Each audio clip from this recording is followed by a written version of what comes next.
Have you ever felt that tonight could change everything if you simply allowed it to unfold while you rest?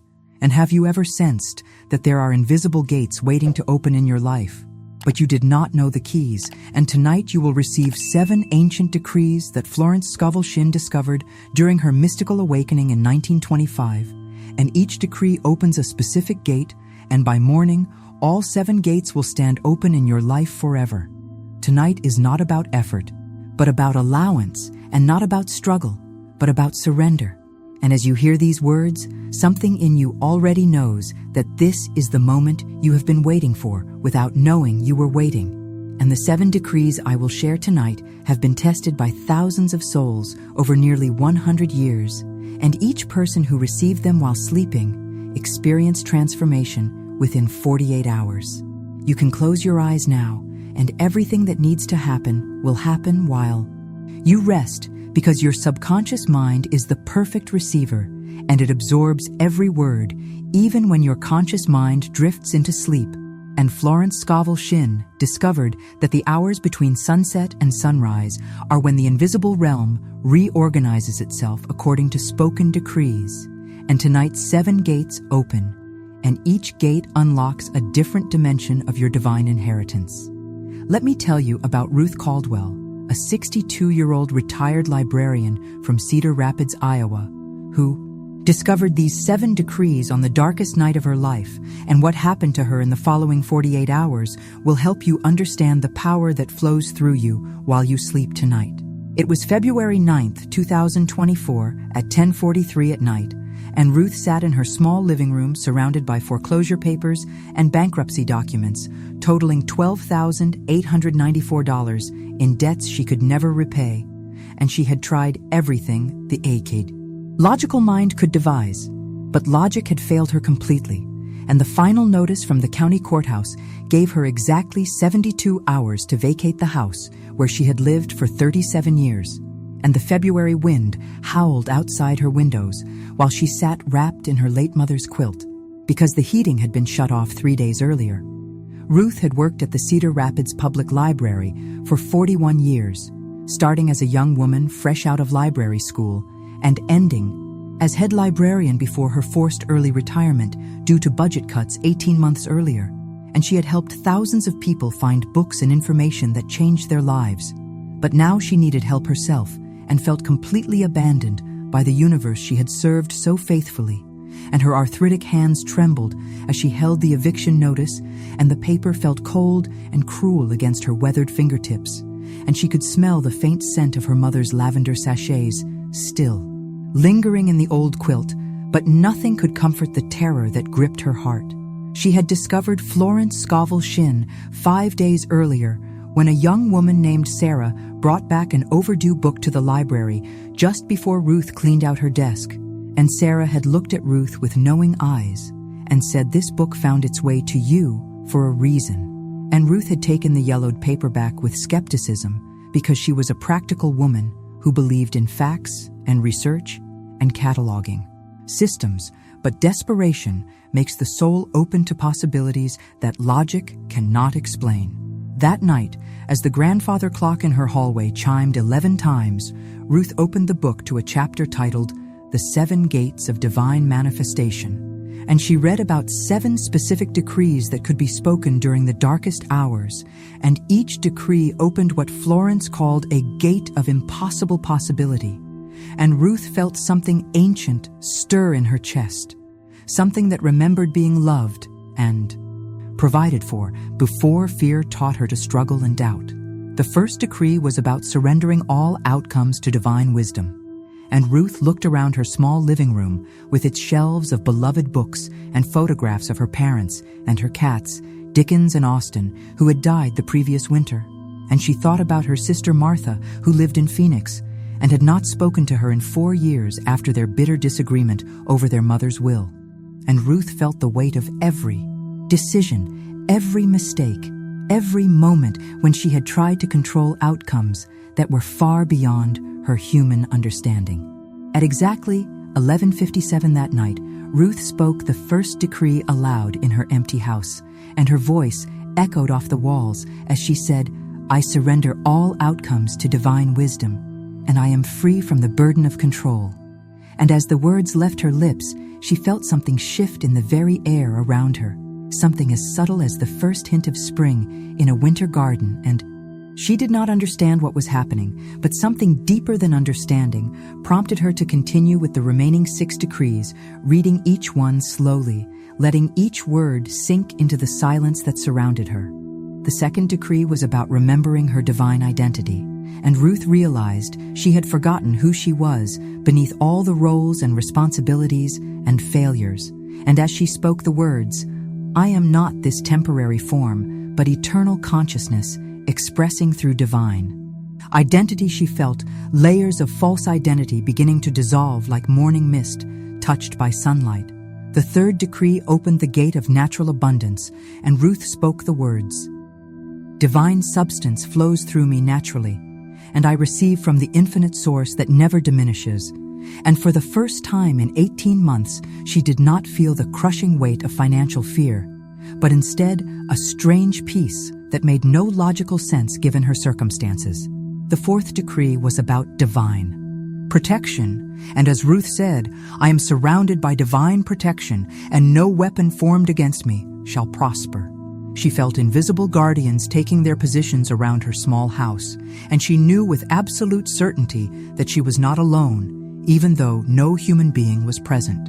The fifth decree opened the gate of divine guidance, and Ruth declared, "Divine wisdom guides my every step, and the path unfolds clearly before me." And immediately she felt a knowing that the right action would be revealed at the perfect moment, and she would recognize it when it came. The sixth decree was about unconditional love, healing all relationships. And as Ruth spoke, "Divine love flows through me, healing all relationships and dissolving all separation." She felt her heart opening toward her estranged sister Martha, and the bitterness that had poisoned her for years began to dissolve. The seventh and final decree was about complete manifestation, and Ruth said with authority she did not know she possessed, "It is finished. It is done. All 7 gates remain eternally open." And as the words filled her living room, she felt the presence of something vast and loving and utterly reliable settling into her bones. By 1:38 in the morning, Ruth had spoken all 7 decrees 3 times each, and exhaustion overcame her. But it was not the exhaustion of despair. It was the exhaustion of someone who had finally found safe harbor after years of struggling against impossible storms, and Ruth fell asleep in her old recliner with the book open in her lap and her cat's photos watching over her. The next morning at 7:19, Ruth woke to her doorbell ringing. And when she opened the door, she found a woman in her 50s with kind eyes and a warm smile who introduced herself as Linda Morrison, the new director of the Iowa Writers Workshop at the University of Iowa. And Linda explained that she had been looking for Ruth for 3 weeks because the workshop needed someone with Ruth's expertise to catalog and organize their rare book collection, and the position paid $68,000 annually with full benefits and housing allowance. Ruth stood in her doorway in her rumpled nightgown, listening to this impossible offer. And Linda continued by explaining that the previous librarian had recommended Ruth specifically before retiring, and the university had been trying to reach her, but had been using her old work email address. And when that failed, they had traced her home address through employment records. And Linda said, "We need someone who understands the soul of books, not just their organization." And everyone said, "You were that person." That afternoon at 3:47, exactly 48 hours after speaking the 7 decrees, Ruth signed the contract that not only saved her house, but provided her with the exact work her soul had always longed to do, and she would be working with rare manuscripts and first editions and helping writers access the resources they needed to create lasting art and literature. But the miracle was only beginning, because that evening at 6:28, Ruth's phone rang, and the caller ID showed her sister Martha's number. And when Ruth answered, Martha's voice was soft with tears as she said, "Ruth, I don't know what happened, but I woke up this morning thinking about you and missing you and feeling terrible about our fight, and I want to come visit you and see if we can heal what was broken between us." And Martha had no knowledge of the decrees, or the new job, but she felt compelled to reach out after 4 years of stubborn silence. 2 months later, Martha came to Iowa for a week-long visit, and the sisters spent hours talking and crying and laughing and remembering why they had loved each other before pride and money had divided them. And Martha helped Ruth move her books and furniture to the beautiful apartment the university provided near the campus, and they established a new tradition of talking every Sunday evening regardless of what else was happening in their lives. Ruth often tells people that the 7 decrees work not by changing external circumstances, but by opening gates in consciousness that allow divine order to manifest through human affairs. And she explains that each gate was always there, waiting to be opened, but she had been looking for keys in all the wrong places, and the keys were never outside herself, but always within her own willingness to surrender control and trust divine wisdom. If this teaching resonates with you, and if you feel you were guided here, then touch the subscribe button now. And it is not for me, but it is so that you receive each new teaching from Florence Scovel Shinn at the exact moment your soul needs it. And there are thousands of souls around the world who are part of this invisible congregation. And when you subscribe, you join a field of collective intention that amplifies the power of every decree. And in the comments, write only these words: 7 gates open. And this is not an affirmation, but a decree. And when you write these words, you activate collective witness, and thousands of souls write these same words, and the field strengthens for everyone, and you become part of an ancient lineage that traces back to Florence Scovel Shinn herself and beyond her, to the mystery schools where these truths were first received. If you want to support this spiritual work, there is a donation link in the description. And when you donate, you can also leave a personal message about what you are going through, and you will receive a personal response with guidance. And every contribution helps keep these teachings freely available to souls who need them most. And your generosity creates a circle of giving that flows back to you, multiplied. If you choose not to do this right now, that is perfectly fine, and your path is your own. But know that this is the moment of greatest power.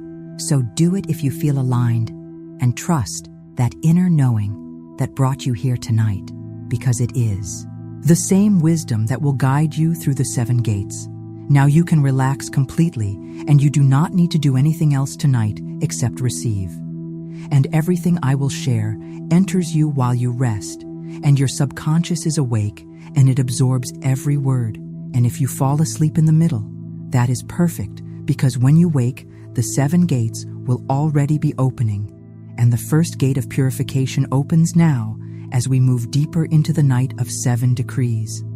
The second gate of revelation opens now as your subconscious receives the ancient pattern that Florence Scovel Shinn discovered during the most challenging period of her life, when she was living in a small apartment on East 57th Street in Manhattan in 1925. And she had been working with people who came to her in desperation, seeking spiritual help for problems that seemed impossible to solve. Florence had been studying metaphysics for 12 years, but it was during a period of her own darkness that she received the revelation about the 7 gates, and she had been struggling with her own financial difficulties and her husband's failing health, and she felt like a fraud, trying to help others when her own life seemed to be falling apart. And it was during this crisis that she began to understand that spiritual teaching is not about perfection, but about transparency and willingness to receive grace, even in the midst of apparent failure. She was 57 years old at the time, and had been divorced for 3 years, which was scandalous for a woman of her generation and social standing. And she was living alone for the first time in her life and supporting herself entirely through her spiritual practice, which was uncertain and unpredictable.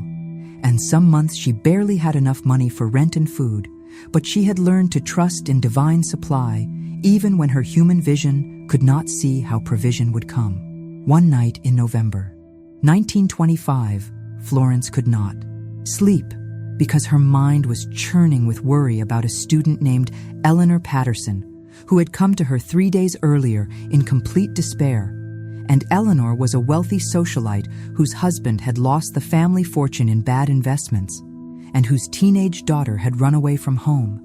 And Eleanor felt responsible for everything that had gone wrong and was contemplating ending her life because she could not bear the shame and the pain. Florence lay in her narrow bed, listening to the sounds of the city outside her window, and she felt the weight of responsibility for Eleanor's life pressing down on her chest, and she prayed for guidance about how to help this woman who seemed beyond human help. And as she prayed, Florence began to receive what she later described as a download of information that came not in words, but in pure knowing. She understood suddenly that there were 7 specific gates of consciousness that, when opened in sequence, would allow divine order to manifest in any situation, no matter how hopeless it appeared. And each gate corresponded to a different aspect of human experience, and each gate had a specific decree that served as a key to open it. And Florence realized that she had been trying to help people by addressing symptoms instead of causes, and the causes were always closed gates in consciousness. The first gate was purification, which meant releasing all attachment to specific outcomes and surrendering completely to divine wisdom. And Florence understood that most human suffering came from trying to control outcomes that were meant to be left in divine hands. And the decree for this gate was, I surrender all outcomes to divine wisdom, and I am free from the burden of control. The second gate was revelation, which meant remembering one's true divine identity beneath all the roles and personas and limitations that the world had taught. And Florence saw that people suffered because they had forgotten who they were in the divine mind and identified instead with temporary forms and circumstances. And the decree for this gate was, I am not this temporary form, but eternal consciousness expressing through divine identity. The third gate was liberation, which meant recognizing that abundance was one's natural state, and lack was only a temporary illusion created by false beliefs about scarcity.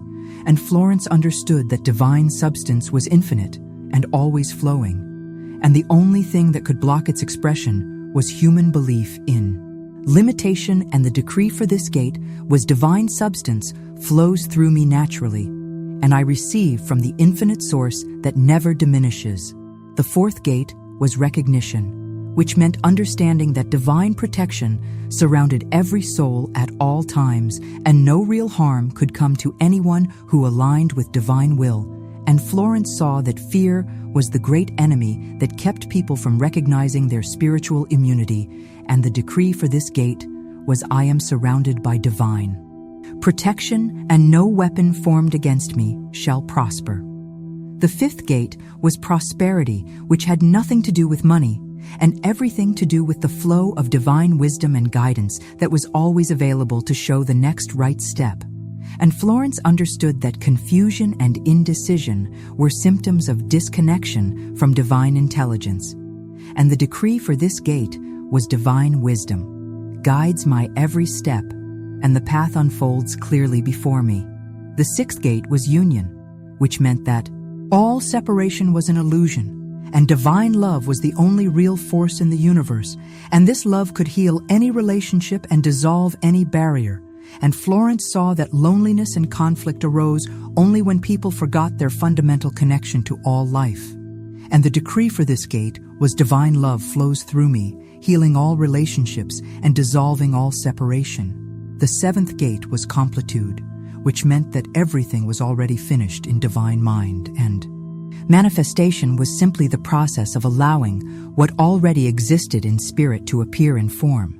And Florence understood that impatience and struggle came from trying to create what was already created instead of simply receiving what was already given. And the decree for this gate was, it is finished, it is done. All 7 gates remain eternally open. Florence spent the rest of that sleepless night writing down everything she had received, and by dawn, she had the complete system of the 7 decrees. And she understood that they were to be spoken in sequence during the night hours when the veil between spirit and matter was thinnest and the subconscious mind was most receptive to divine programming. 3 days later, when Eleanor Patterson returned for her appointment, Florence shared the 7 decrees with her and explained that they were not requests or pleas, but statements of spiritual fact. and Eleanor was to speak them every night for 7 consecutive nights, and then wait for the manifestation to appear. And Eleanor was skeptical because she had tried many spiritual practices without success, but she was desperate enough to try anything. Eleanor began speaking the decrees on November 23rd, and by November 30th, exactly 7 days later, her runaway daughter called from Boston saying she wanted to come home and had learned valuable lessons during her time away. And Eleanor's husband received an unexpected job offer from a former business partner that would restore their financial stability within 6 months, and Eleanor herself discovered an inner peace and strength she had never known existed. Word spread quietly through New York society about Florence's 7 decrees, and over the following years, hundreds of people used them with remarkable results. But Florence was careful never to advertise or promote them publicly because she understood that this knowledge was meant to spread through divine appointment, not human marketing, and only those who were ready would be drawn to receive it. Florence taught that the decrees worked not by changing God's mind about anything, but by changing human consciousness to align with divine will, which was always for the highest good of all concerned. And she explained that each decree opened a specific gate in consciousness, and when all 7 gates were open, divine order could manifest freely in human affairs without interference from fear or doubt or resistance. She also taught that the decrees were most powerful when spoken during the sleep hours because the conscious mind was quiet and could not interfere with the reception of spiritual truth, and the subconscious mind during sleep was like fertile soil that absorbed whatever seeds were planted without question or analysis, and dreams themselves became part of the manifestation process as the soul worked out the details of bringing spiritual reality into physical form.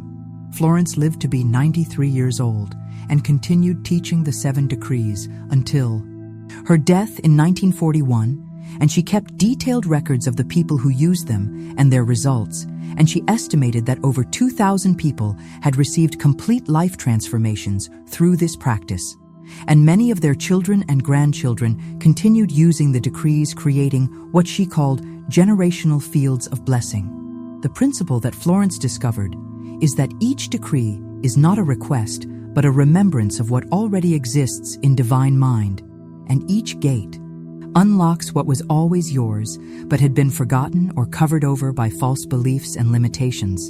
And the gates themselves are not created by the decrees, but simply opened by them, because they exist eternally in the fabric of consciousness itself. The most remarkable aspect of Eleanor Patterson's transformation was not just the external changes, but the internal shift that happened during those 7 nights of speaking the decrees. And Eleanor later told Florence that each night as she spoke, the words she felt layers of false identity peeling away like old paint being stripped from beautiful wood underneath, and she began to remember who she had been before society taught her to measure her worth by her husband's success and her daughter's choices. On the 3rd night, Eleanor experienced what she described as a vision, where she saw herself standing before 7 golden gates, and each gate was inscribed with one of the decrees, and as she spoke each decree in the vision, the corresponding gate swung open with a sound like celestial music, and behind each gate was a garden more beautiful than anything she had ever imagined. And she understood that these gardens had always existed within her consciousness, but had been locked away by fear and limiting beliefs. Eleanor also discovered that the decrees worked on multiple levels simultaneously, and while she was speaking them for her immediate crisis, they were also healing ancestral patterns that had been passed down through her family line for generations, and she realized that her willingness to surrender and speak these ancient words was breaking chains of limitation that had bound her lineage for decades, and her transformation would create new possibilities, not only for herself, but for her children and their children. Florence kept detailed notes about Eleanor's case and many others who used the 7 decrees, and she noticed certain patterns that emerged consistently, and people who spoke the decrees with complete surrender saw results within 7 days, while those who spoke them with doubt or desperation took longer but still received transformation. and those who combined the decrees with acts of service to others experienced what Florence called miraculous acceleration, where manifestation happened within 48 hours instead of 7 days. The scientific explanation for why the decrees worked so powerfully during sleep hours fascinated Florence, and she studied the works of early psychologists who were beginning to understand the subconscious mind. And she realized that during sleep, the conscious mind's resistance was completely relaxed, and the subconscious could accept new programming without interference, and the decrees were essentially reprogramming consciousness at its deepest level. Florence also understood that the timing of the decrees was crucial, and they needed to be spoken in the exact sequence she had received, because each gate built upon the previous one, and purification had to come before revelation, which had to come before liberation, and so on. And speaking them out of order would not create the same harmonic resonance in consciousness that allowed the gates to open fully. Over the years, Florence refined her understanding of how the decrees interacted with what she called the divine matrix, and she saw that each person's life was like a unique musical instrument, and the 7 decrees were like tuning forks that brought that instrument into perfect harmony with the cosmic symphony. And when someone was in harmony with divine will, their life became effortless and graceful and abundant in ways that defied human logic. The legacy of Eleanor Patterson became legendary in Florence's circle because Eleanor not only transformed her own life, but became a teacher of the 7 decrees herself, and she helped hundreds of other women in New York society who were suffering in silence behind their wealthy facades. And Eleanor proved that the decrees worked regardless of social class or education level because they operated on the level of consciousness, which is the same in every human being. Florence often said that the 7 decrees were not her invention, but her discovery, and they had existed eternally in the Akashic records, waiting for the right moment to be revealed to humanity. And she felt honored to be the vessel through which this ancient wisdom could flow into the modern world. And she knew that someday these teachings would spread far beyond New York to touch souls around the globe who were ready to remember their divine inheritance.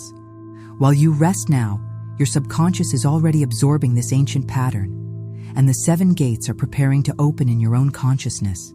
And you do not need to understand how this works, but only to allow it to unfold naturally as we continue deeper into the night. And the 2nd gate of revelation remains open as we move toward the 1st decree. And what comes next will change everything if you simply continue listening while you rest. The 3rd gate of liberation opens now as we approach the 1st of the 7 ancient decrees. And this decree holds the power to free you from every burden you have been carrying and every outcome you have been trying to control through human will alone. And Florence Scovel Shinn discovered that surrender is not weakness, but the greatest strength, because it aligns human effort with divine power, which is unlimited and eternally flowing.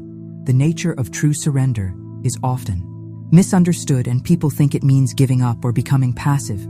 But Florence taught that surrender is actually the most active choice you can make, because it requires courage to let go of the illusion of control and trust in something greater than your limited human perspective. And when you truly surrender, you do not stop taking action, but you stop taking anxious action, and instead allow inspired action to flow through you. Let me tell you about Joyce Morrison, a 59-year-old high school principal from Springfield, Illinois, who discovered the power of the 1st decree during the most overwhelming period of her professional life, and what happened to her in the following 72 hours will demonstrate how surrender opens doors that struggle can never reach. It was March 22nd, 2024 at 8:45 in the evening, and Joyce sat in her home office surrounded by resignation letters from 12 of her best teachers and budget reports showing a deficit of $147,000 and parent complaint forms stacked 18 inches high on her desk. And she had been working 16-hour days for 3 months trying to save the school that had been her life's work for 28 years, and every solution she attempted seemed to create 2 new problems, and the school board was meeting in 48 hours to decide whether to close Roosevelt High School permanently. Joyce had started as an English teacher at Roosevelt when she was 26 years old, fresh out of graduate school, with dreams of inspiring inner-city students to discover their potential through literature and writing. And over the decades, she had seen thousands of students walk across the graduation stage who might otherwise have dropped out, and many of them had gone on to college and successful careers and sent her letters years later thanking her for believing in them when no one else would. And now she faced the possibility that everything she had built would disappear because of forces beyond her control. The February budget cuts had eliminated the art program. The music program and the library aide position and class sizes had increased to 35 students each, and the building's heating system was failing, and the roof leaked in 7 different places. And Joyce had been taking money from her own savings to buy supplies and food for students who came to school hungry, and she felt like she was trying to hold back an avalanche with her bare hands, and every night she went home exhausted and defeated.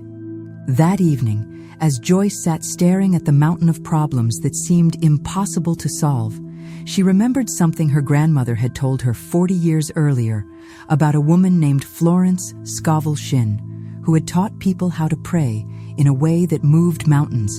And Joyce's grandmother had been a seamstress in Chicago who raised 5 children during the Depression and somehow always managed to provide for her family even when there was no money, and she had kept a small, worn book on her kitchen table that she read every morning before starting her day. Joyce had not thought about her grandmother's book in decades, but that night, something prompted her to call her elderly Aunt Carol, who had inherited their grandmother's belongings. And Carol said she still had the book and would bring it over immediately. And within an hour, Carol arrived with a yellowed paperback titled The Game of Life and How to Play It by Florence Scovel Shinn. And inside the front cover was a handwritten note from Joyce's grandmother that said these words, "Saved my family more times than I can count." Joyce opened the book randomly and found herself reading about 7 decrees that could open gates of divine possibility. And the first decree was about surrendering all outcomes to divine wisdom. And Joyce felt something stir in her chest because she realized she had been trying to control everything through her own limited understanding and had never considered that there might be a higher intelligence that could solve problems in ways she could not imagine. At exactly 9:37 that night, Joyce spoke the first decree aloud in her empty office, and her voice echoed off the walls as she said, "I surrender all outcomes to divine wisdom, and I am free from the burden of control." And as the words left her lips, she felt a physical sensation, like a heavy backpack being lifted from her shoulders, and for the first time in months, she could take a deep breath without feeling the crushing weight of responsibility. Joyce did not understand what was happening, but something deeper than logic told her to continue. And she spoke the decree 7 more times, each time feeling more layers of tension and anxiety dissolving from her body. And by the 8th repetition, she was crying, but they were not tears of despair. They were tears of relief, as if she had been holding her breath for months and could finally exhale. That night, Joyce slept more peacefully than she had in years, and she had a vivid dream where she saw herself standing in front of Roosevelt High School, but instead of looking run down and defeated, the building was glowing with golden light, and students and teachers were streaming in and out with joyful expressions, and she could hear the sounds of music and laughter coming from every classroom. And when she woke the next morning, she felt something had fundamentally shifted, even though nothing in her external circumstances had changed. The next day at 10:15 in the morning, Joyce received a phone call from a woman named Dr. Elizabeth Chen, who introduced herself as the director of the Illinois Educational Innovation Foundation. And Dr. Chen explained that her foundation had been looking for a school to pilot a revolutionary new program that combined traditional academics with arts integration and community partnerships. And they had heard about Roosevelt High School's dedicated faculty and diverse student body, Dr. Chen said the foundation was prepared to provide a grant of $250,000 to cover the school's deficit and fund the pilot program for 3 years. And they would also provide professional development for all teachers and renovate the building's infrastructure. and the only requirement was that Joyce would serve as the program coordinator and document the results for other schools to replicate. Joyce sat in stunned silence, listening to this impossible offer that addressed every single problem she had been struggling to solve. And Dr.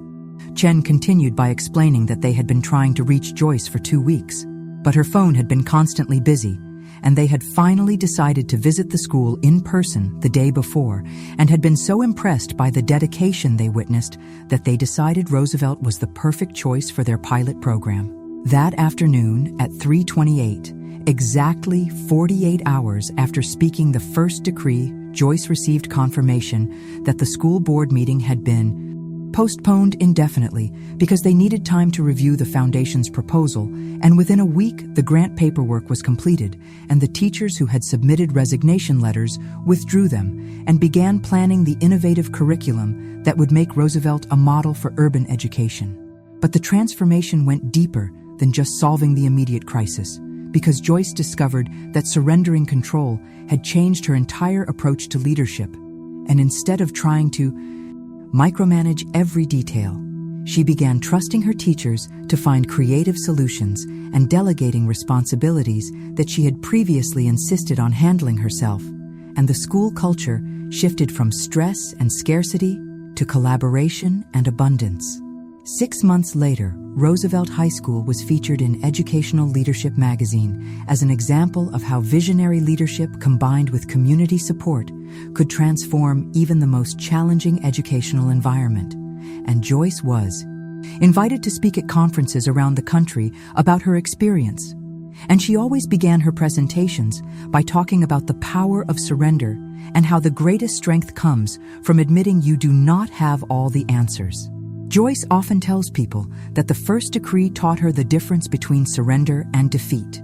And defeat is what happens when you exhaust all your human options and give up in despair. But surrender is what happens when you recognize that your human options were never meant to be your only options, and there is always a higher intelligence that can see solutions beyond your limited perspective. The first decree opens the gate of liberation, because it frees you from the exhausting burden of trying to control outcomes that are beyond your human power. And when you speak these words, I surrender all outcomes to divine wisdom, and I am free from the burden of control. You are not giving up your ability to take action, but you are giving up your attachment to specific results and allowing divine intelligence to work through your actions in ways that serve the highest good. Florence Scovel Shinn taught that surrender is the foundation of all other spiritual work, because until you let go of the need to control, you cannot receive the guidance and support that is always available. And the first decree is like clearing the garden of weeds so that new seeds can be planted and grow without interference. And every time you speak this decree, you are creating space for miracles to unfold naturally. While you rest now, the first gate continues to open in your consciousness, and you do not need to understand how surrender works, but only to allow the words to sink into your subconscious, where they will reorganize your relationship with control and trust. And the third gate of liberation remains open as we move toward the second decree, and your transformation deepens with each word you receive. The fourth gate of recognition opens now as we approach the second decree, which holds the power to restore your memory of who you truly are beneath all the roles and labels and limitations that the world has taught you to accept as your identity.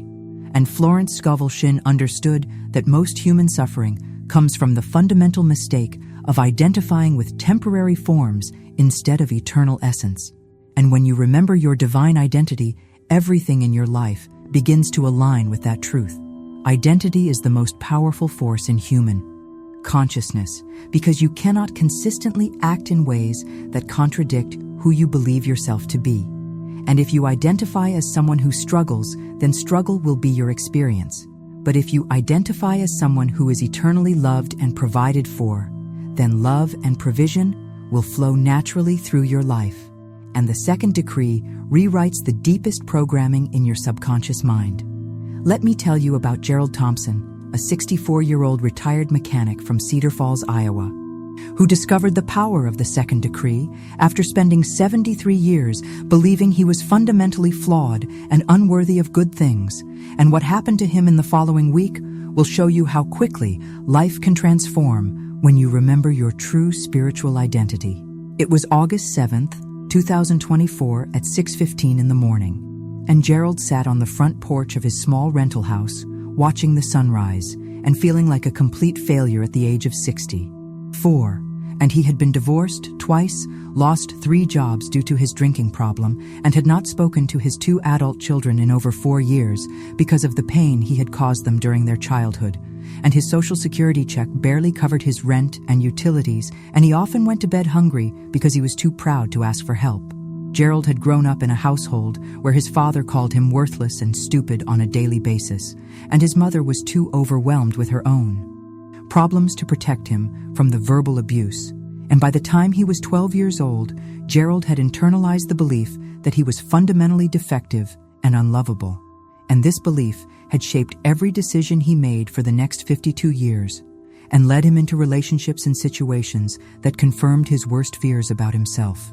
The previous week, Gerald had been cleaning out the storage unit that belonged to his late Aunt Mildred, and among her belongings, he found a box of old books, including one titled Your Word is Your Wand by Florence Scovel Shinn. And Gerald had never been interested in spiritual or self-help books, but something about the simple title intrigued him, and he took it home and began reading it that evening. As Gerald read about the power of words to transform consciousness, he felt something he had not experienced in decades, which was hope. And Florence Scovel Shinn wrote about people who had completely changed their lives by changing their fundamental beliefs about themselves. And Gerald realized he had been speaking defeat and failure over his life for so long that it had become his reality. The chapter about the 7 decrees particularly caught Gerald's attention because Florence explained that each decree was designed to reprogram a different aspect of consciousness. And the second decree was specifically about remembering divine identity. And Gerald read that most people live their entire lives without ever knowing who they really are in the spiritual sense, and they identify with their mistakes and limitations instead of their eternal, divine nature. That morning, as Gerald sat on his porch watching the sunrise, he decided to try speaking the second decree, even though he felt foolish and unworthy, and his voice cracked as he said, I am not this temporary form, but eternal consciousness, expressing through divine identity. And as the words left his mouth, he felt something shift deep in his chest, like a door opening after being locked for decades. Gerald continued speaking the decree, and with each repetition, he felt old beliefs about himself beginning to crack and crumble like dried mud, falling away from something precious underneath. And by the 7th repetition, he was crying, because for the first time in his life, he felt connected to something greater than his failures and mistakes, and he sensed that he was loved and valued by a power that saw beyond his human imperfections. Over the following days, Gerald spoke the second decree, every morning at sunrise and every evening at sunset, and something remarkable began to happen to his internal dialogue. And instead of the constant stream of self-criticism and shame that had filled his mind for decades, he began to hear a gentler voice that reminded him of his inherent worth and dignity, and this voice grew stronger each day as he continued with the decree. On the 4th day, Gerald received an unexpected phone call from his daughter Sarah, who lived in Minneapolis and had not spoken to him in 3 years. And Sarah said she had been thinking about him and wondered if he would like to meet for coffee when she visited Iowa the following week. And Gerald was so surprised he could barely respond, but he managed to say yes, and they arranged to meet at a cafe in Cedar Falls. Gerald spent the week before Sarah's visit speaking the second decree with even more intensity, because he was terrified that he would say or do something that would drive her away again. And he kept reminding himself that he was not just Gerald the failure, but eternal consciousness expressing through divine identity. And this helped him approach the meeting with Sarah from a place of love rather than desperation. When Sarah arrived at the cafe, Gerald was shocked to see that she looked nervous and uncertain rather than angry and hostile.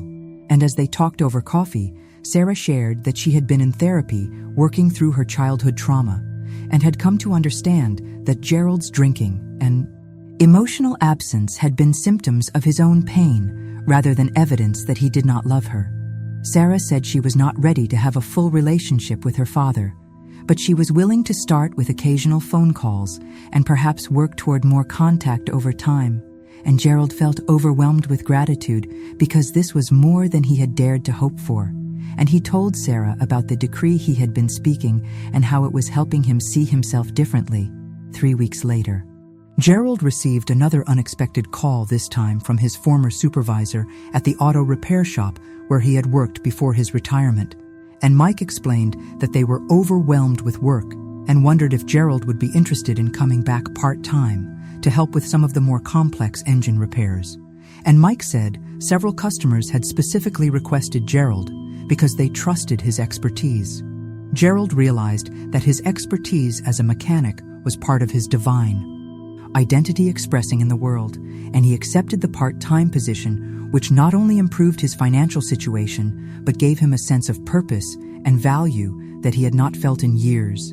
And his co-workers noticed that he seemed different, more confident and peaceful, and several of them asked what had changed in his life.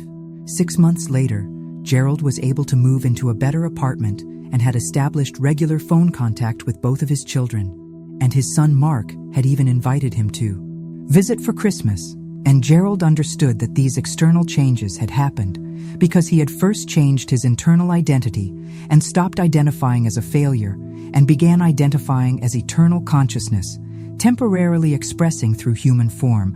Gerald often tells people that the second decree saved his life because it helped him understand that his past mistakes did not define his spiritual identity, and that every human being is worthy of love and respect regardless of their history.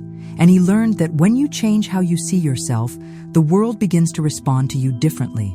The second decree opens the gate of recognition because it helps you recognize who you truly are beneath all the temporary circumstances and roles. And when you speak these words, "I am not this temporary form, but eternal consciousness expressing through divine identity," you are not denying your humanity, but you are expanding your sense of self to include your spiritual nature, which is perfect and eternal and unchanging. Florence Scovel Shinn taught that identity is destiny, and whatever you consistently identify with becomes your experience in the world. And if you identify with lack, you will experience lack. But if you identify with abundance, you will experience abundance. And if you identify with limitation, you will experience limitation. But if you identify with divine consciousness, you will experience the unlimited nature of spirit expressing through your human life.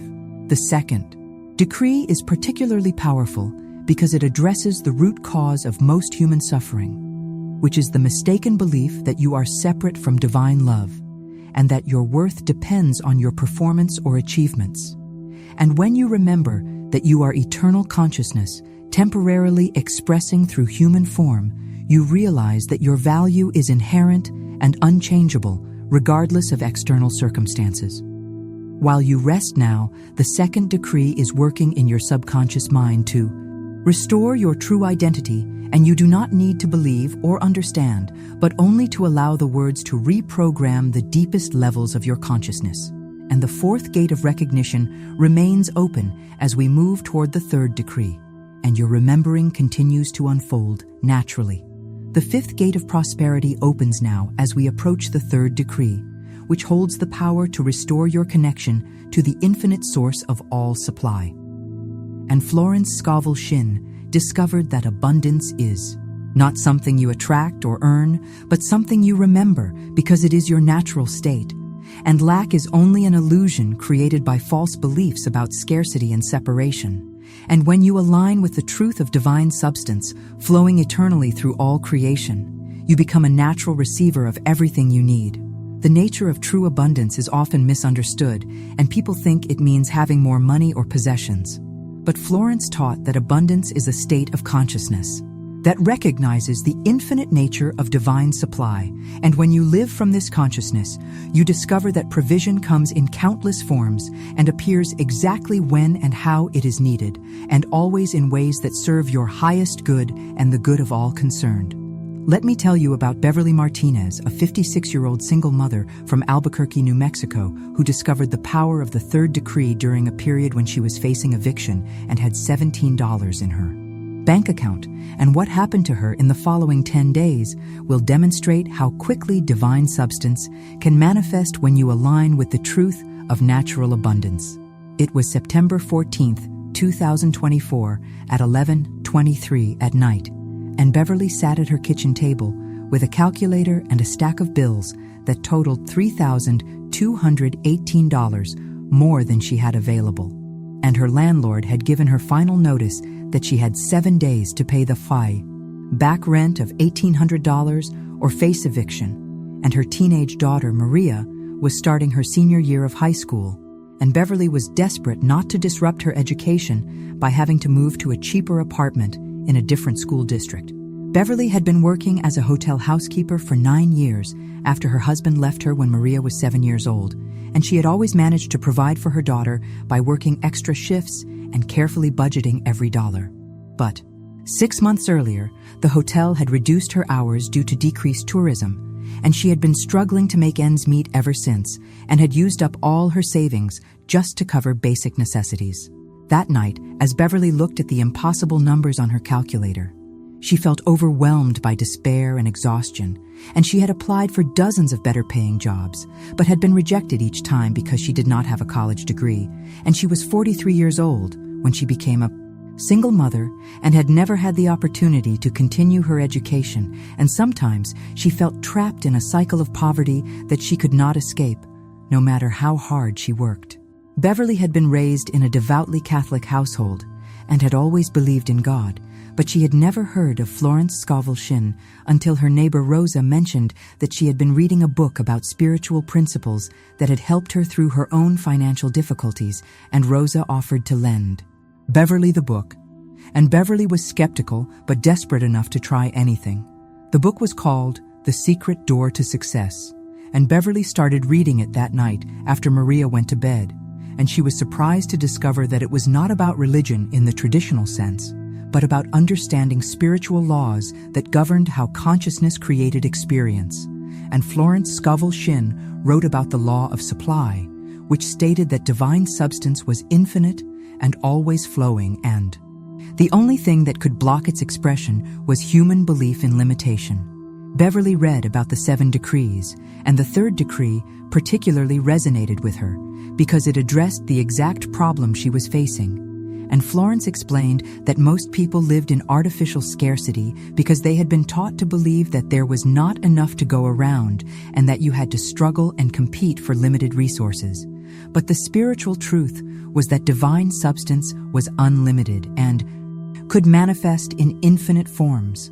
That night, Beverly decided to try speaking the third decree, even though she felt uncertain and self-conscious, and she whispered the words, "Divine substance flows through me naturally, and I receive from the infinite source that never diminishes." And as she spoke the words, she felt a tiny spark of hope ignite in her chest like a candle being lit in a dark room.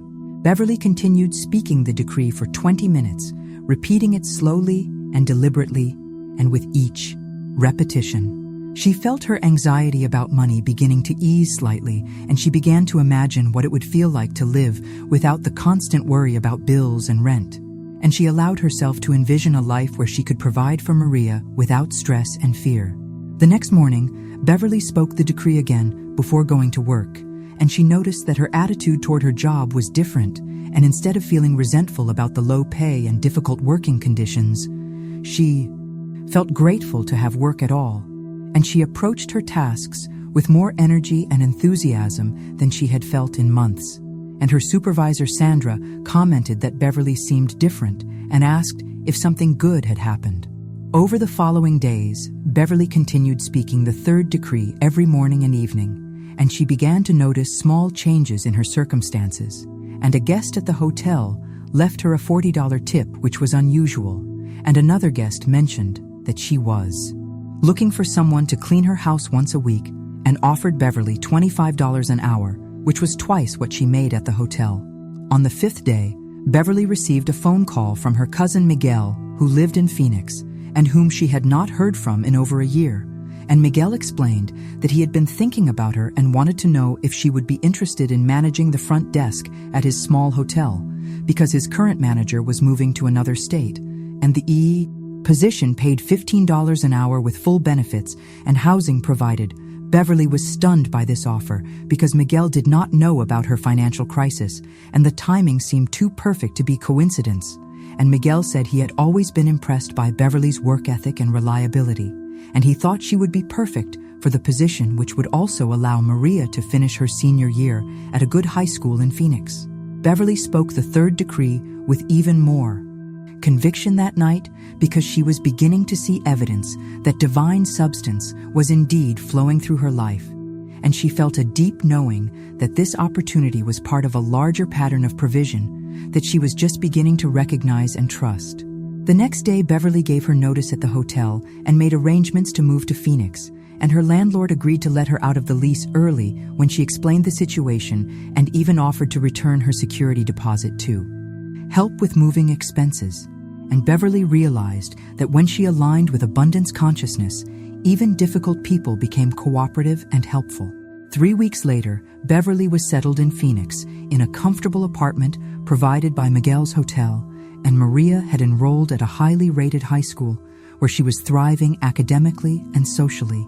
And Beverly discovered that managing the front desk utilized skills she had developed over years of customer service, and she felt valued and respected in ways she had never experienced before. But the most remarkable change was in Beverly's relationship with money, and instead of living in constant anxiety about scarcity, she began to see money as energy that flowed naturally when she was aligned with divine supply, and she stopped hoarding and penny pinching and began tithing 10% of her income to their local church, and paradoxically, her financial situation continued to improve.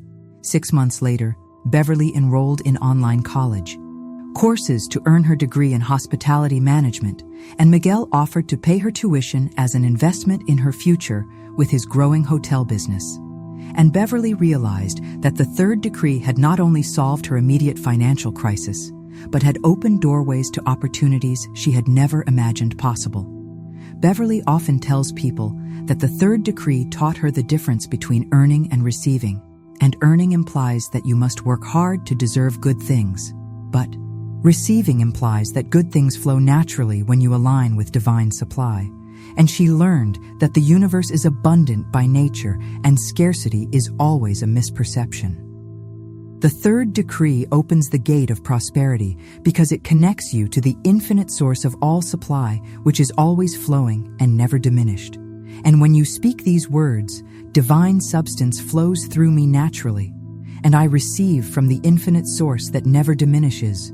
You are not asking for something external, but remembering something internal, which is your natural capacity to receive unlimited good. Florence Scovel Shinn taught that there is no such thing as lack in divine mind, and every apparent shortage is simply divine substance waiting to be recognized and claimed. And the third decree helps you align your human consciousness with divine consciousness, where abundance is the only reality and scarcity is impossible. While you rest now, the third decree is establishing new patterns in your subconscious mind that align you with natural abundance, and you do not need to work or struggle, but only to allow divine substance to flow through you as it always has. And the fifth gate of prosperity remains open as we prepare for the fourth decree, and your capacity to receive continues to expand effortlessly. The sixth gate of security opens now as we approach the fourth decree, which holds the power to surround you with invisible protection that is stronger than any earthly shield. And Florence Scovel Shinn discovered that divine protection is not something you earn through good behavior, but something you claim through spiritual understanding, and when you align with this truth, you become immune to all forms of harm because you are held in the infinite love and care of the universe itself. The nature of spiritual protection is often misunderstood, and people think it means nothing bad will ever happen to them. but Florence taught that protection means being held in divine love regardless of external circumstances. And sometimes what appears to be a challenge is actually protection, redirecting you away from a greater harm. And when you trust in divine protection, you discover that every experience serves your highest good, even when your human mind cannot understand how. Let me tell you about Donna Williams, a 58-year-old nurse from Tucson, Arizona, who discovered the power of the fourth decree when she was working in the emergency room during the height of the pandemic and facing dangers that threatened not only her physical health, but her emotional and spiritual well-being. And what happened to her during those terrifying months will show you how divine protection operates in ways that transcend human understanding.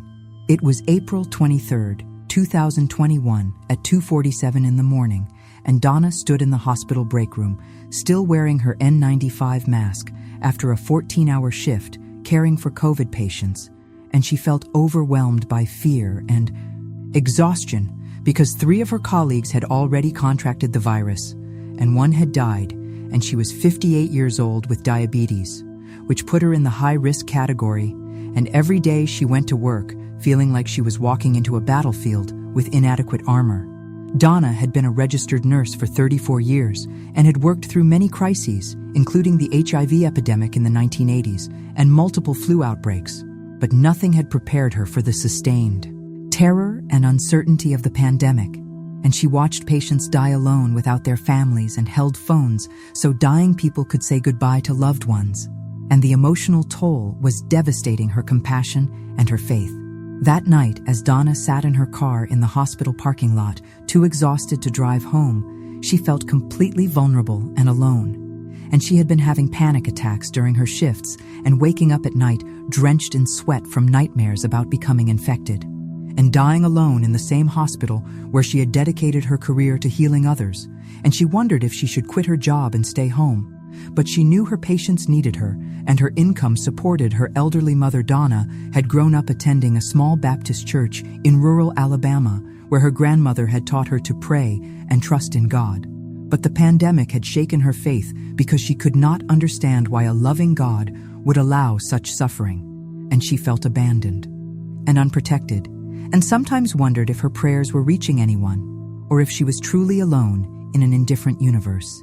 3 days later, Donna was cleaning out her grandmother's hope chest, which she had inherited 5 years earlier, and found a small leather journal filled with her grandmother's handwriting. And as she read the pages, she discovered that her grandmother had copied passages from various spiritual books, including several pages of quotes from someone named Florence Scovel Shinn, and one passage particularly caught Donna's attention because it was about divine protection during times of danger. The passage explained that every soul is surrounded by an invisible hedge of divine protection that cannot be penetrated by any earthly force, and this protection is not dependent on human effort or worthiness, but is a natural expression of divine love. And the fourth decree was designed to help people claim this protection consciously and align their consciousness with spiritual immunity rather than physical vulnerability. That night, Donna spoke the fourth decree for the first time in the privacy of her bedroom, and her voice was shaky as she said, "I am surrounded by divine protection, and no weapon formed against me shall prosper." And as the words left her lips, she felt something shift in the atmosphere around her, like a warm blanket being wrapped around her shoulders. And for the first time in weeks, she felt a sense of safety that came from something deeper than masks or vaccines or physical precautions. Donna continued speaking the decree every morning before work and every evening before bed, and she began to notice subtle changes in her experience at the hospital.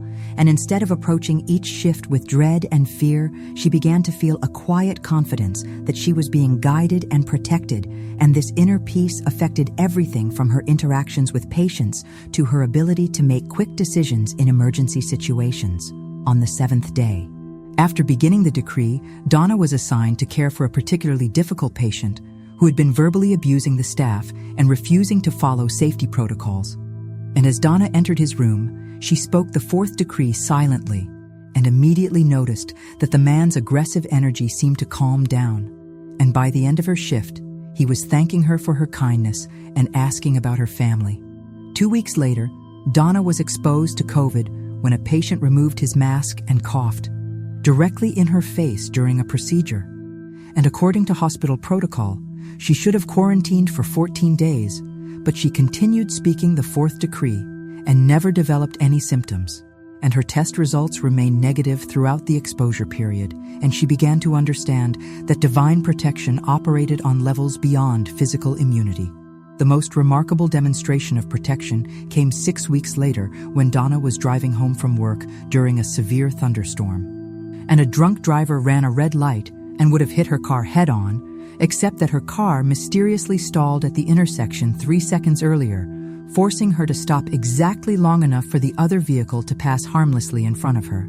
And when her car restarted immediately afterward, she knew this was not coincidence, but divine intervention. Donna also noticed that her emotional and spiritual protection was as strong as her physical protection, and she stopped taking home the trauma and grief from her work, and instead felt surrounded by a peace that helped her serve her patients with greater compassion and effectiveness. And other nurses began commenting that Donna seemed different, more centered and calm, and several asked her what had changed in her life. 8 months later, when the pandemic crisis had passed, Donna was chosen to receive the hospital's Nurse of the Year award for her exceptional service during the most challenging period in the institution's history.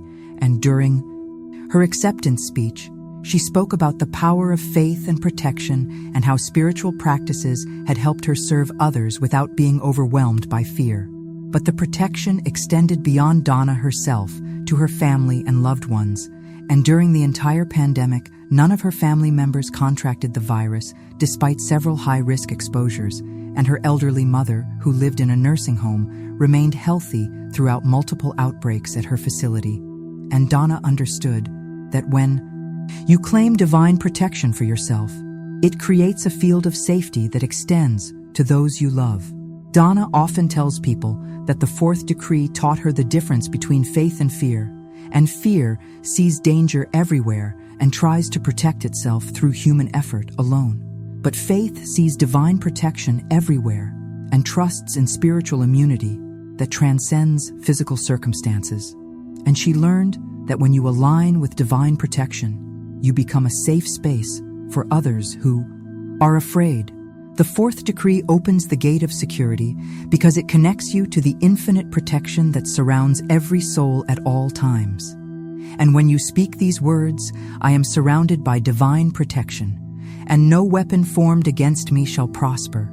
You are not asking for protection, but claiming protection that already exists and aligning your consciousness with spiritual immunity rather than physical vulnerability. Florence Scovel Shinn taught that protection is one of the fundamental divine promises, and every soul is held in perfect safety regardless of external appearances. And the fourth decree helps you remember this truth and live from a place of spiritual confidence rather than human anxiety. And when you trust in divine protection, you discover that you are truly invulnerable at the deepest level. While you rest now, the fourth decree is creating an invisible shield around you that cannot be penetrated by any form of harm, and you do not need to understand how this protection works, but only to trust that it is always present and always perfect. And the sixth gate of security remains open as we move toward the fifth decree, and your sense of spiritual safety deepens with each breath you take. The seventh gate of wisdom opens now as we approach the fifth decree, which holds the power to connect you to the infinite intelligence that knows the perfect next step in every situation. And Florence Scovel Shinn discovered that divine guidance is not something that comes occasionally to special people, but something that flows constantly to every soul who learns to listen with the heart rather than think with the mind. And when you align with this guidance, your path unfolds with grace and ease. The nature of divine guidance is often misunderstood, and people think it comes as dramatic signs or mystical visions. But Florence taught that guidance usually comes as quiet knowing or gentle intuition that feels natural and right. And the challenge is learning to distinguish between the voice of divine wisdom and the noise of human fear. And when you master this distinction, your life becomes a series of perfect steps toward your highest good. Let me tell you about Frank Rodriguez, a 61-year-old retired firefighter from San Antonio, Texas, who discovered the power of the fifth decree when he was facing the most important decision of his life and had no idea which direction to choose, and what happened to him in the following 2 weeks will demonstrate how divine guidance operates with perfect timing and absolute reliability when you learn to trust it completely.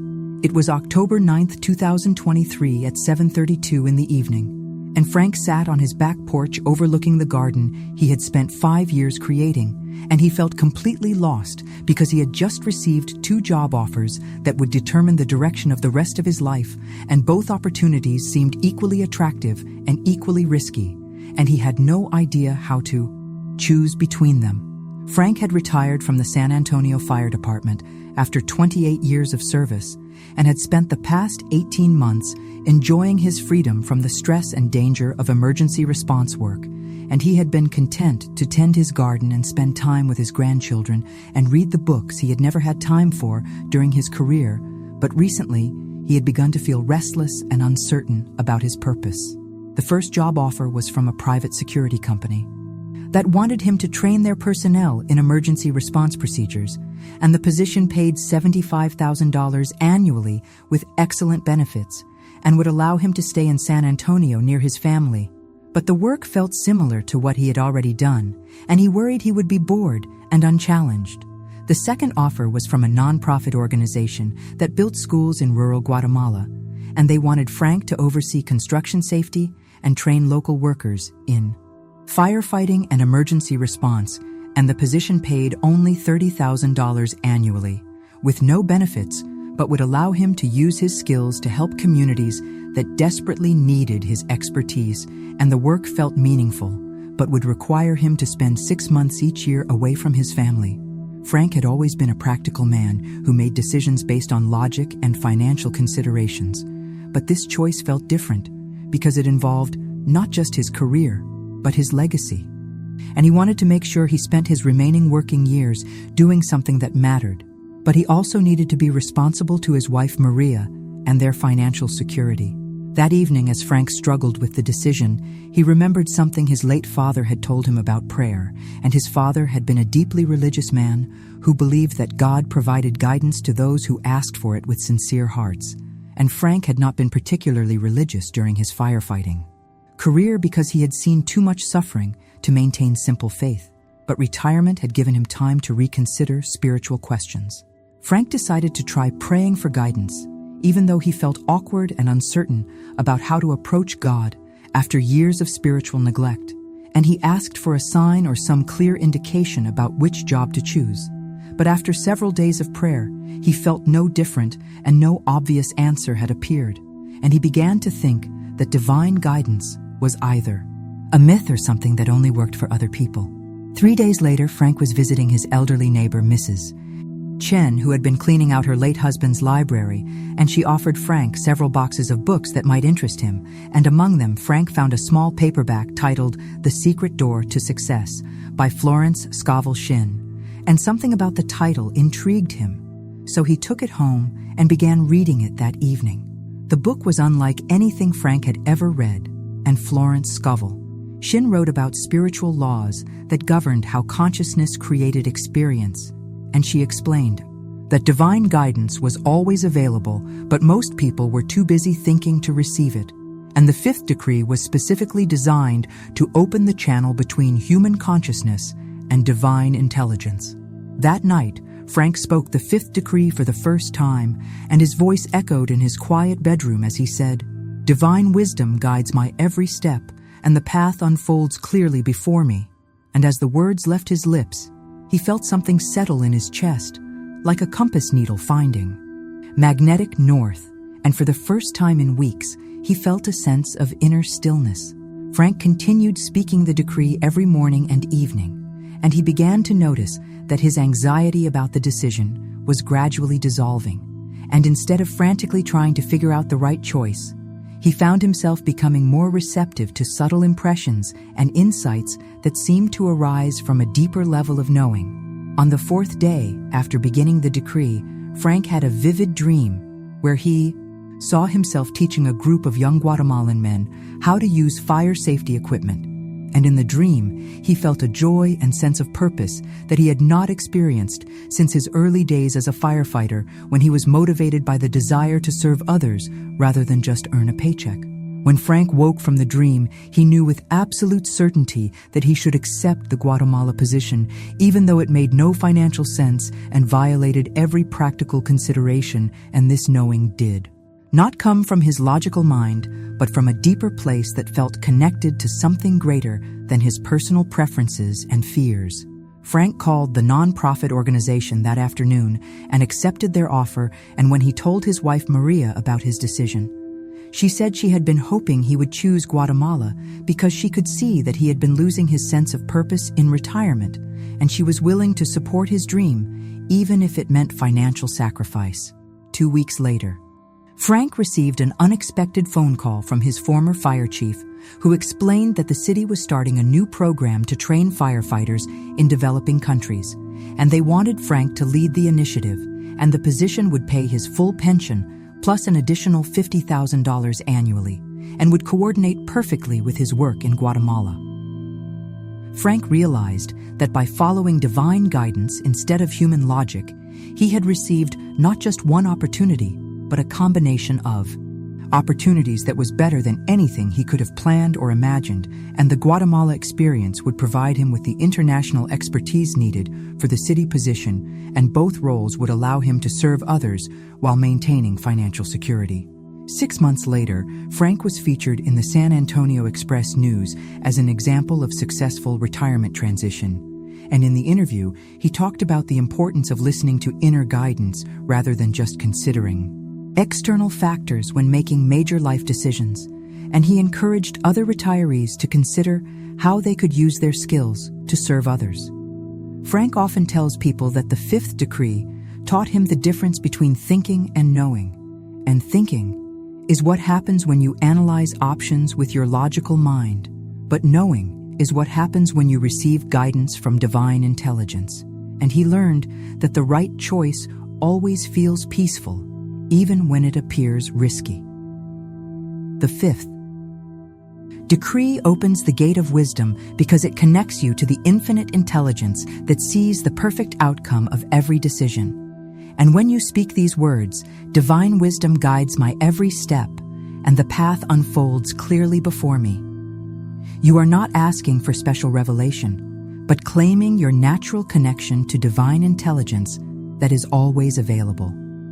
Florence Scovel Shinn taught that confusion and indecision are symptoms of disconnection from divine guidance, and when you align with spiritual intelligence, every step becomes clear and right.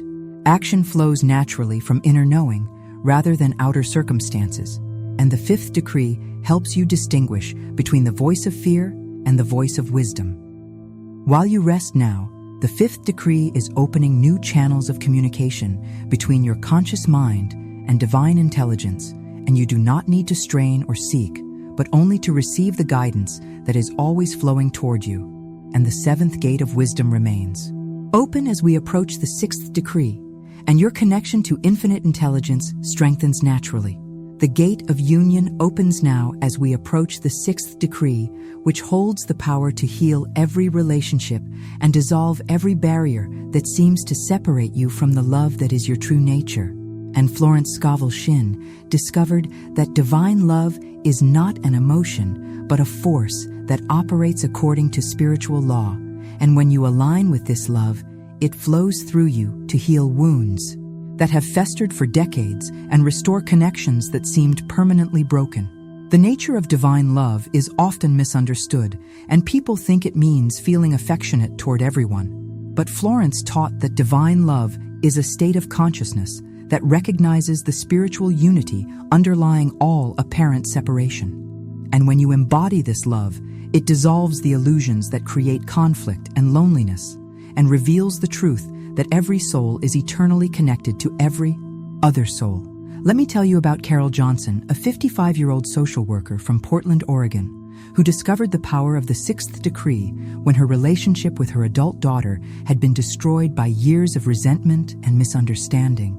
and what happened between them in the following month will show you how divine love can heal even the deepest wounds when human effort has completely failed.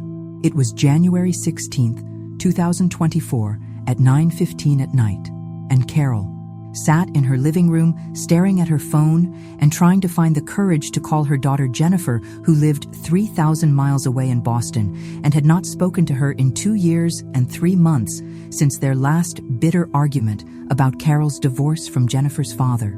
And every day Carol felt the pain of this separation, like a physical wound in her chest. Carol had raised Jennifer as a single mother after her husband abandoned them when Jennifer was 12 years old, and Carol had worked 2 jobs to provide for her daughter and sacrificed her own social life and career advancement to make sure Jennifer had every opportunity. And Jennifer had grown up to become a successful attorney and married a wonderful man and had 2 beautiful children, but she blamed Carol for the family's destruction. The final argument had happened during Thanksgiving dinner, when Jennifer accused Carol of driving her father away through constant criticism and control, and Carol had defended herself by listing all the sacrifices she had made and all the ways Jennifer's father had failed as a husband and parent, and the conversation had escalated until Jennifer stormed out with her family and declared that she never wanted to see Carol again. For the past 2 years, Carol had tried everything she could think of to repair the relationship, and she had sent letters and cards and gifts for birthdays and holidays, but Jennifer returned everything unopened, and Carol had reached out to Jennifer's husband and friends. But they all said Jennifer was too hurt and angry to consider reconciliation, and Carol began to wonder if she had lost her daughter forever.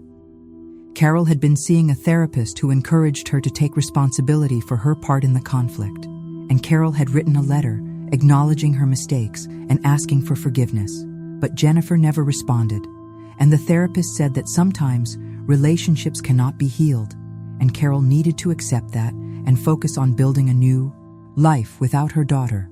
But Carol could not accept this because Jennifer was the most important person in her world. That night, as Carol sat holding her phone, she felt desperate enough to try anything. And she remembered that her friend Susan had mentioned reading some books by a woman named Florence Scovel Shinn, who taught about spiritual principles for healing relationships, and Carol had dismissed it at the time as New Age nonsense, but now she was willing to consider any possibility.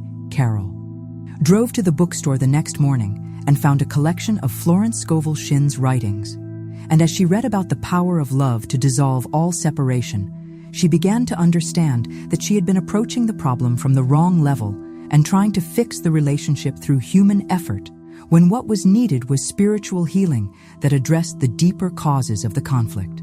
The 6th decree particularly resonated with Carol because it was specifically about healing relationships through divine love rather than human emotions. And Florence explained that when you align with unconditional love, it flows through you to touch the hearts of others, regardless of their conscious resistance. And this love operates beyond the level of personality and ego, where most conflicts exist. That evening, Carol spoke the 6th decree for the first time, and her voice was thick with emotion as she said, "Divine love flows through me, healing all relationships and dissolving all separation." And as the words filled her living room, she felt something shift in her heart, like ice beginning to melt after a long winter, and she sensed that something was changing. Even though Jennifer was 3,000 miles away, Carol continued speaking the decree every morning and evening, and she began to notice changes in her own consciousness. And instead of feeling angry and hurt when she thought about Jennifer, she began to feel compassion and understanding, and she realized that Jennifer's anger was actually an expression of her own pain about losing her father and feeling abandoned by the 2 people who were supposed to protect her.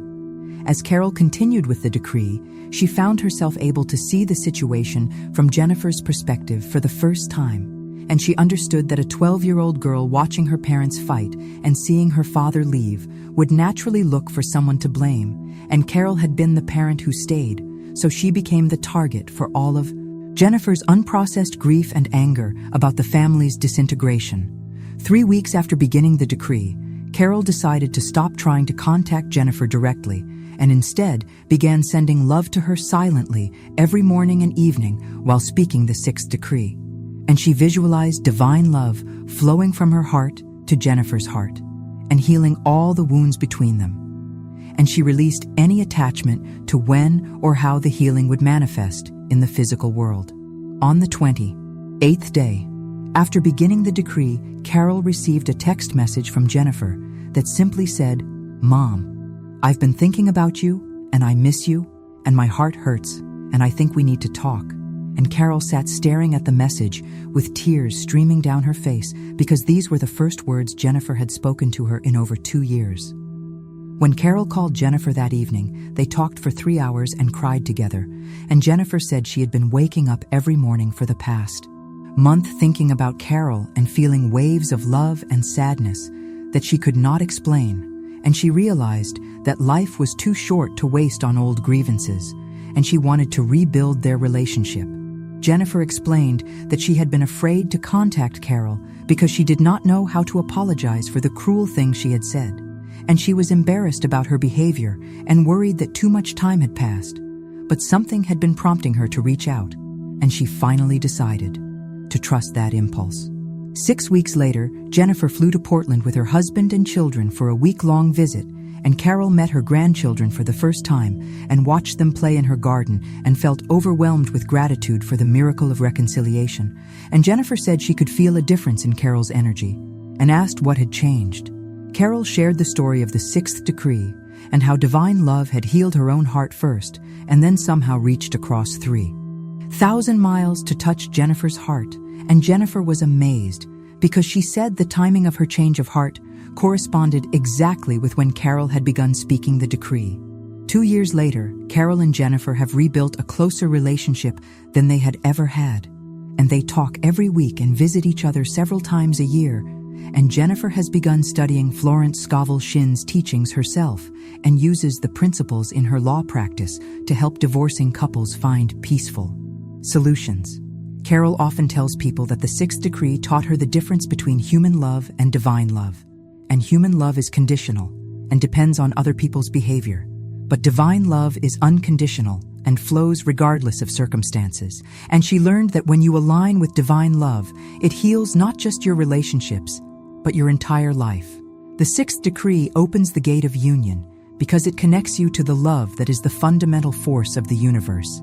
And when you speak these words, divine love flows through me, healing all relationships and dissolving all separation. You become a channel for the same love that created and sustains all life.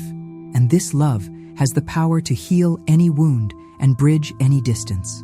Florence Scovel Shinn taught that separation is always an illusion created by fear and judgment. And divine love is the recognition of spiritual unity that underlies all apparent differences. And when you embody this love, it naturally dissolves the barriers that seem to divide you from others and reveals the truth that every soul is connected to every other soul at the deepest level. While you rest now, the sixth decree is opening your heart to receive and express unconditional love. And you do not need to feel anything specific, but only to allow divine love to flow through you to heal every relationship in your life. And the gate of union remains open as we approach the seventh and final decree that will seal all the others. All 7 gates. Now stand at the threshold of opening completely as we approach the final decree, which holds the power to seal everything you have received tonight and anchor it permanently in your consciousness. And Florence Scovel Shinn discovered that manifestation is not about creating something new, but about allowing what already exists in divine mind to appear in physical form. And the seventh decree completes the circuit that allows perfect divine order to flow freely through every area of your life. The journey through the first 6 decrees has prepared your consciousness to receive the final and most powerful decree, which is not just about one specific area of your life, but about the complete transformation of your entire existence, from limitation to freedom, from scarcity to abundance, from separation to union. And when you speak the seventh decree, you are claiming your full inheritance as a divine being, temporarily expressing through human form. Let me tell you about Raymond Davis, a 67-year-old retired carpenter from Little Rock, Arkansas, who received all 7 decrees during the darkest period of his life and experienced such a complete transformation that everyone who knew him said he seemed like a different person. And what happened to him over the course of 9 months will demonstrate the full power of the 7 gates when they all open in perfect sequence. It was June 3rd, 2023, at 4:27 in the morning, and Raymond sat on the edge of his bed, unable to sleep because his wife Martha had died 14 months earlier after 42 years of marriage, and he felt like half of his soul had been torn away, and he was $78,000 in debt from her medical bills, and his arthritis had progressed to the point where he could no longer work with his hands, and he felt completely lost and purposeless. Raymond had built their house with his own hands 40 years earlier, and every room held memories of the life he and Martha had created together, and now the house felt like a mausoleum, and he wandered through it like a ghost, unable to find peace or purpose. And his 3 adult children lived in other states and had their own families and problems, and he did not want to burden them with his grief and loneliness. The medical bills from Martha's final 2 years of cancer treatment had consumed their life savings and forced Raymond to mortgage the house he had built debt-free. And at 67 years old with failing health, he had no prospects for earning the money needed to pay off the debt, and he faced the possibility of losing everything he and Martha had worked for during their life together. That morning, as Raymond sat in the darkness, he felt so overwhelmed by despair that he considered ending his life because he could not imagine how to continue without Martha and without hope for the future, and he had lost his faith during Martha's illness because he could not understand why a loving God would allow such suffering, and he felt abandoned by the universe and everyone in it. As the sun began to rise, Raymond walked out to the garden where Martha had grown her prized roses, and he noticed that the roses were blooming, despite being neglected for over a year, and something about their resilience touched him, and he remembered how Martha always said that beauty finds a way to survive, even in the darkest circumstances, and he felt her presence for the first time since her death. That afternoon, Raymond was cleaning out Martha's bedside table and found a small notebook where she had copied inspirational quotes and prayers that helped her through difficult times, and among them he found several pages about a woman named Florence Scovel Shinn, who had taught people how to transform their lives through spiritual principles, and Martha had written in the margin that these teachings had helped her maintain hope during her illness. Raymond had never been interested in spiritual matters beyond attending church occasionally to please Martha, but her handwritten notes suggested that these ideas had been important to her, and he felt drawn to learn more about something that had comforted his wife during her final months, and he decided to find books by this Florence Scovel Shinn. 3 days later, Raymond found a collection of Florence Scovel Shinn's writings at the library, and as he read about the 7 decrees that could open gates of divine possibility, he felt something stir in his chest for the first time since Martha's death, and he understood that Martha had discovered these teachings for a reason, and perhaps they were meant to help him navigate his grief and desperation. That evening, Raymond spoke all 7 decrees for the first time, sitting in the living room where he and Martha had spent countless evenings watching television and talking about their days. And as he spoke each decree, he felt Martha's presence growing stronger, and by the time he finished the 7th decree, he was crying. But they were tears of relief rather than despair. Raymond continued speaking all 7 decrees every morning and evening, and he began to notice subtle changes in his outlook and energy level.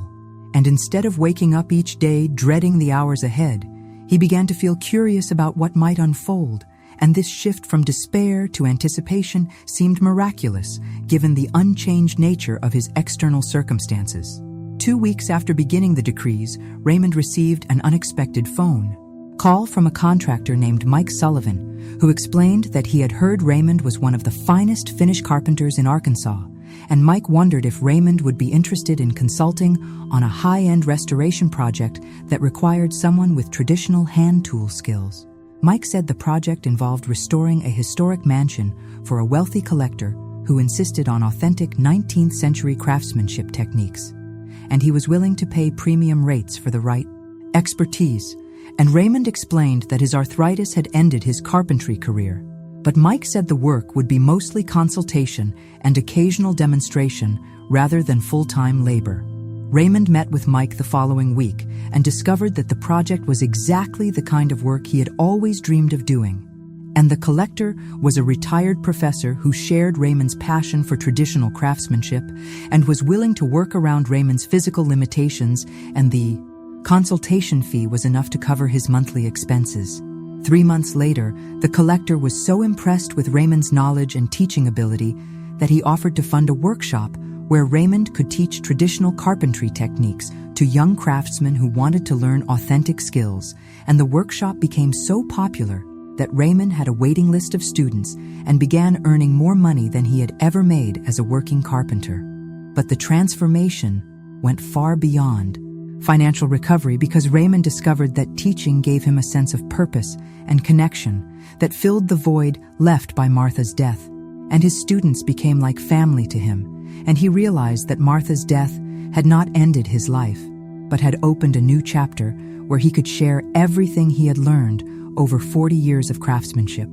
The most remarkable change was in Raymond's relationship with grief, and instead of seeing Martha's death as a tragedy that destroyed his life, he began to see it as a transition that allowed him to honor her memory by helping others, and he felt her presence most strongly when he was teaching, because she had always encouraged him to share his knowledge with younger people. 6 months after beginning the 7 Decrees, Raymond was featured in Arkansas Living magazine as an example of successful aging. And in the interview, he talked about how spiritual principles had helped him transform grief into purpose and isolation into community, and he credited the 7 Decrees with saving his life. In every sense, Raymond often tells his students that the 7th decree taught him that completion is not an ending, but a beginning. And when you complete one chapter of your life, divine intelligence immediately begins writing the next chapter, and he learned that what appears to be loss is often preparation for something better than you could have imagined. 9 months after Martha's death, Raymond met Elizabeth, a 63-year-old widow who attended his carpentry workshops, and they discovered a shared love of traditional crafts and classical music, and they began spending time together and eventually married in a simple ceremony in the garden, where Martha's roses still bloomed. Raymond says that Martha would be delighted to know that her discovery of the 7 Decrees led not only to his healing, but to his finding love again. And he believes that souls who truly love each other continue to care for each other, even after death, and sometimes the greatest gift they can give is helping their loved ones open to new possibilities. The 7th decree seals all the others because it declares that everything is already finished in divine mind, and manifestation is simply the process of allowing spiritual reality to appear in physical form. And when you speak these words, "It is finished, it is done," all 7 gates remain eternally open. You are not hoping for future change, but claiming present completion. All 7 gates now stand open. In your consciousness and divine order flows freely through every area of your life. And what comes next is not more learning, but the final sealing of everything you have received tonight.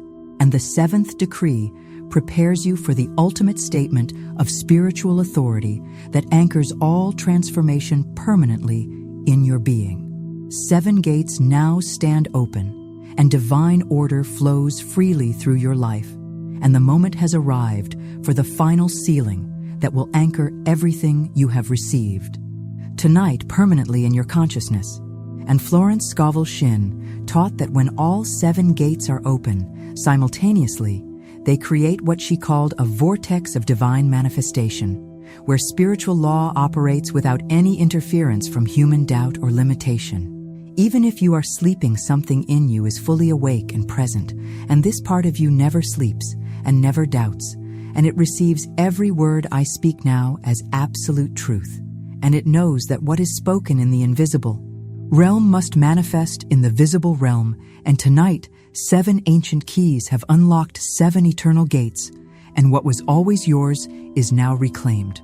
Breathe deeply with me now and feel the presence of Florence Scovel Shinn and all the souls who have walked this path before you, and know that you are not alone and you have never been alone, and the same divine power that worked through them works through you now, and the same infinite love that sustained them sustains you, and the same eternal wisdom that guided them guides you. The first gate of purification remains open, and you are free from the burden of control because you have surrendered all outcomes to divine wisdom. And this gate can never close again because surrender is now part of your spiritual DNA, and you will never again carry the exhausting weight of trying to force outcomes through human will alone. The second gate of revelation remains open, and you remember your true identity as eternal consciousness expressing through divine form. And this remembering transforms everything, because you can never again identify with limitation when you know yourself as unlimited, and you can never again believe in unworthiness when you know yourself as divine love incarnate.